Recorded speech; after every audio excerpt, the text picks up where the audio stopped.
नमस्कार, बहुत बहुत स्वागत है आप सभी का एक बार फिर से आपके अपने यूट्यूब चैनल पर। दोस्तों, पावर स्टार पवन सिंह ने इस बार के होली में सबको पछाड़ कर रख दिया है। इनके सामने इस होली में किसी की भी नहीं चली, कोई एक भी दूसरा सिंगर नहीं था जो इनको टक्कर दे सके।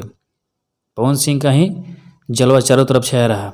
भोजपुरी के पावर स्टार पवन सिंह ने अपने मात्र 3 धमाके से ही सबको हिला कर रख दिया और पूरी भोजपुरी इंडस्ट्री को खुश करके रख दिया। सबसे पहला सॉन्ग आया व्हाइट व्हाइट लहंगा स्मृति सिन्हा के साथ, फिर आया होली के मजा जो श्वेता मेहरा के साथ था, फिर एक और तूफान आया फलाना वो फरार भैली। दोस्तों, मात्र इन 3 होली धमाके से ही पावर स्टार पवन सिंह ने सबको हिला कर रख दिया। ये गाने ट्रेंडिंग सेक्शन में ज़बरदस्त ट्रेंड भी किए और काफ़ी लाजवाब सॉन्ग है ये तीनों। दोस्तों, होली के 2 से 3 महीने से पहले से ही भोजपुरी के सभी सिंगर ने लगभग अपना अपना गाना रिलीज करना शुरू कर दिया था।